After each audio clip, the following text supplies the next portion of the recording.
Imaginez que vous voulez améliorer votre image auprès de quelqu'un. Vous avez deux choix. Soit vous dites du bien de vous-même et vous avez l'air arrogant. J'aime me battre. J'ai sauvé l'économie française, Benjamin Duhamel. Vous pourriez mettre ça aussi à mon actif. Et c'est contre-productif parce que vous allez déclencher de l'hostilité. Soit vous restez modeste et vous espérez que la personne remarque d'elle-même vos qualités. Mais vous prenez le risque que ça prenne très longtemps, voire de n'être jamais remarqué ni reconnu. Mais il y a une voie alternative. C'est celle de se mettre en valeur avec subtilité, discrètement. Alors c'est pas quelque chose d'évident, mais j'ai 11 techniques qui vont vous aider. La première technique, c'est celle du focus décalé. C'est le fait de dire quelque chose qui est valorisant pour vous, mais en mettant l'accent, le focus ou l'attention sur quelque chose d'autre. Alors moi je connais quelqu'un qui a du réseau et qui sort pas mal, et qui un jour, pour le placer discrètement, en parlant en l'occurrence à une femme, a utilisé son bracelet et lui a dit un truc du genre « Ah, c'est marrant parce que quand j'étais en soirée avec Nathalie Portman, elle avait un petit peu le même bracelet. » Vous voyez, la chose flatteuse est dite de manière anecdotique. Puisque l'idée d'être en soirée avec une actrice connue est reléguée au second plan. OK, the phrase is, c'est trop chelou. Oh, c'est trop Chelou. chelou. Chelou.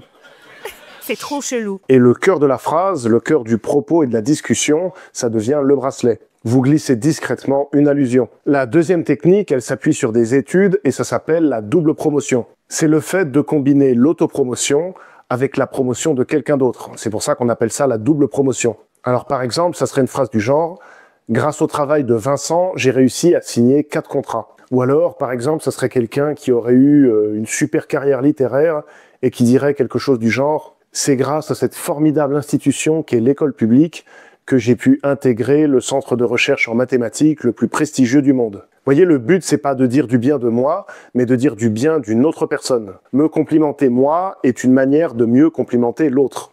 Mais je m'envoie quand même des fleurs. Et une étude de 2024 en psychologie sociale a montré que la double promotion permet d'avoir l'air plus sympathique, mais aussi plus compétent, par rapport à la vantardise seule, du genre « oui, je suis le meilleur, j'ai réussi à faire ça, je suis le champion, etc. » Ça permet de faire meilleure impression. Et ça montre votre capacité à évaluer les autres et à jouer collectif. Donc retenez ça, c'est mieux de se vanter en complimentant d'abord quelqu'un d'autre. La troisième technique, c'est la technique de la découverte. Alors ne jetez pas vos qualités au visage de votre interlocuteur. Par exemple, moi je connaissais quelqu'un qui avait un beau succès sur TikTok et qui restait modeste. Ça lui serait pas venu, par exemple, en rencontrant quelqu'un, de lui jeter au visage « Eh, tu sais, moi j'ai un compte TikTok à 3 millions d'abonnés ». Le mieux, c'est de faire deviner vos qualités ou vos réussites. Faites en sorte que l'autre personne découvre d'elle-même les choses flatteuses sur vous, plutôt que de les affirmer explicitement. Un peu comme si on voulait le cacher, ou à minima, comme si on voulait pas se vanter. Vous pouvez même le faire deviner à l'autre personne. Par exemple, cette personne qui avait beaucoup de succès sur TikTok, sa manière de le faire découvrir, c'était par exemple au sujet d'une discussion, c'était un sujet peu importe, et elle disait « Ah tiens, ça me donne une idée, je vais en faire une vidéo ». Et là, généralement, l'autre personne lui dit « Ah, une vidéo? Comment ça, une vidéo ?» Et lui, il répond « Bah, pour mon TikTok ». Alors l'autre personne lui dit « Ah oui, t'as un compte TikTok, t'en fais beaucoup ?» Et lui répond « Oui, j'en fais pas mal, ça marche assez bien, c'est un peu mon deuxième métier ». Et là, l'autre personne lui demande bah, « C'est quoi ton compte ?» Et lui donne son compte, il dit « Mon compte, c'est machin ». Et là, la personne voit, ah oui, que c'est un compte TikTok extrêmement actif, qui a 3 millions d'abonnés, il y a des partenariats, etc.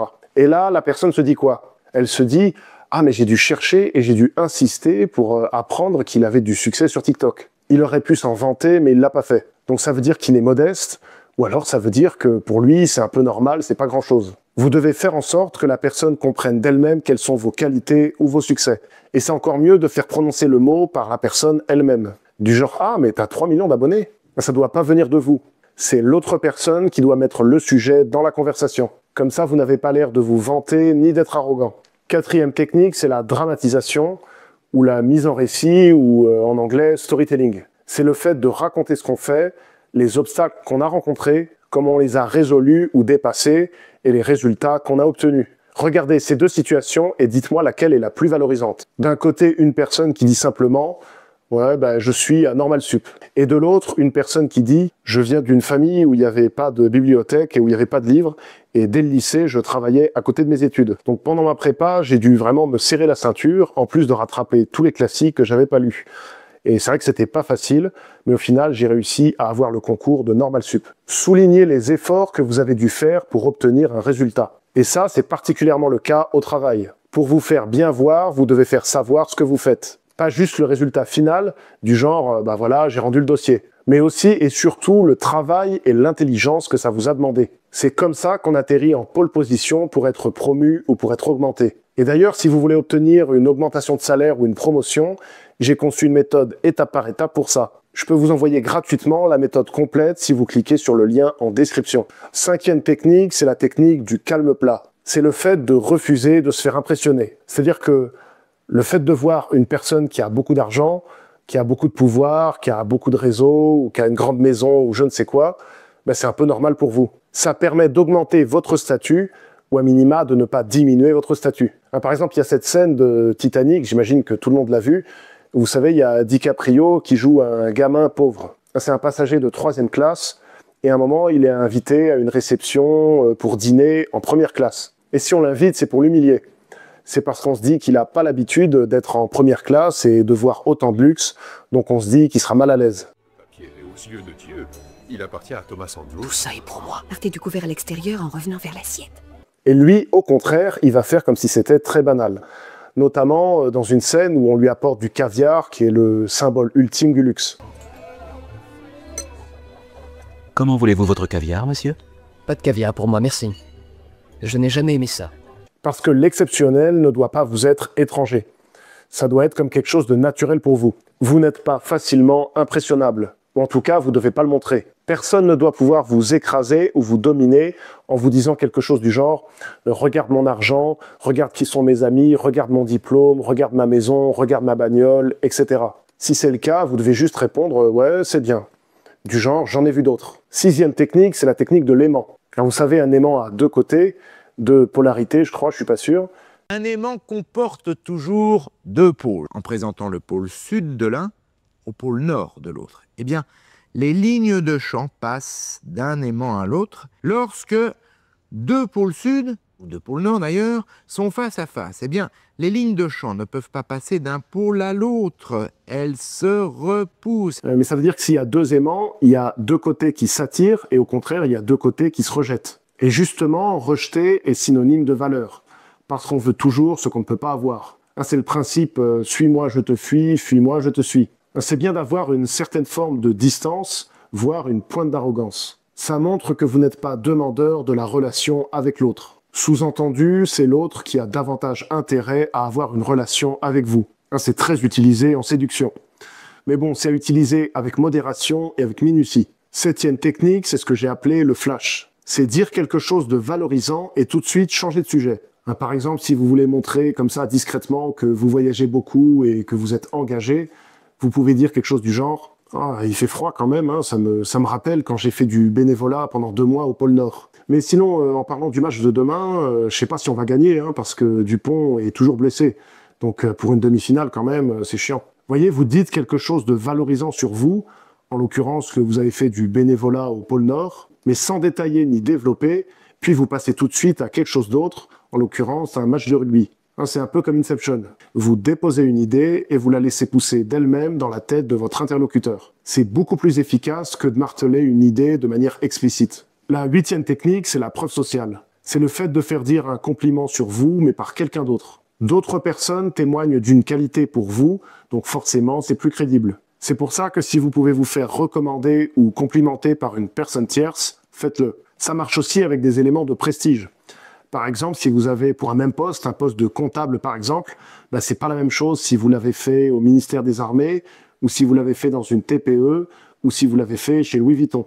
C'est injuste, parce que même des fois en plus le poste est plus exigeant dans une TPE, mais bon, c'est comme ça. Donc visez toujours ce qui est connu ou reconnu par les autres. 9e technique, c'est l'expression. La manière dont vous parlez en dit long sur vous. Regardez comment en France, une personnalité comme Franck Ribéry peut être décrédibilisée juste par sa façon de parler. Il faut faire honneur à l'équipe de France, à notre pays, il faut gagner ce match. Et voilà, après, on verra qu'est-ce qui se passera. Mais... Et ça arrive à des tas de personnalités, par exemple l'actrice Adèle Exarchopoulos ou le député Sébastien Delogu. Le fameux « en même temps » a montré qu'il était ni l'un ni l'autre, c'est-à-dire ni recette pour laisser se gaver les profiteurs de crise. Souvent, on veut te délégitimiser sur ta façon de parler. Ouais. Adèle Exarchopoulos, c'est une des plus belles actrices au monde. C'est gentil. Et quand tu parles, on dirait mon pote Abdel. Bah ouais, des fois j'essaye de me dire attends, fais attention, mais voilà, c'est comme ça, c'est ma voix et c'est ma manière de parler. Est-ce qu'on te l'a fait sentir? Ouais, bien sûr. En fait, je vais commencer à parler, quelqu'un va me dire et t'as grandi où? Je vais me dire ah, ça y est, je suis bien.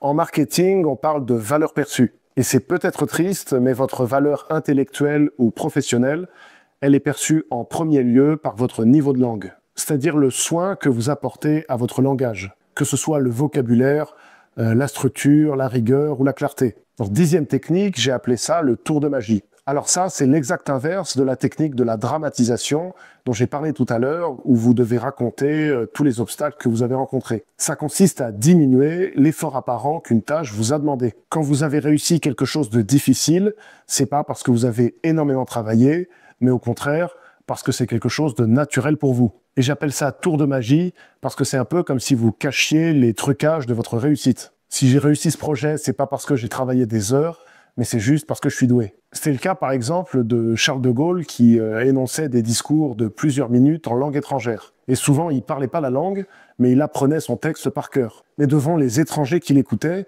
et devant les Français aussi, ça donnait l'impression que c'était quelque chose de naturel et que ça allait de soi. Samimi. Samimi dostu karimla mówię. Z głębi serca. Dziękuję. Bolivia como Francia. Mira hoy hacia el progreso. Die Kraft ihrer Kundgebungen zu hören. Il va jusqu'à apprendre par cœur 14 discours en allemand à 72 ans. Von Ihnen die Leidenschaftlichkeit.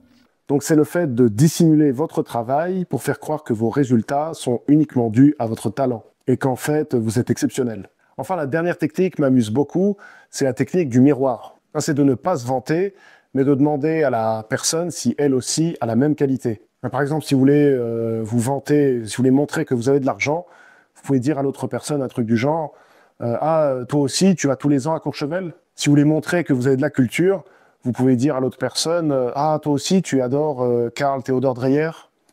Ou alors « Ah, toi aussi, tu allais voir l'expo sur Soutine au Petit Palais ?» Ou alors, si vous voulez montrer que vous voyagez beaucoup, vous pouvez dire un truc du genre « Ah, toi aussi, t'as vu comment les aurores boréales en février, c'est fantastique en Norvège ?» C'est le fait de supposer « Ah, toi et moi, on a ce point commun-là. » Et c'est très pratique parce que ça n'écrase pas l'autre, vu qu'on suppose qu'on est sur un même pied d'égalité. Du genre, tous les deux, on a un certain train de vie ou un certain niveau de culture. Et évidemment, c'est à raccrocher dans la conversation.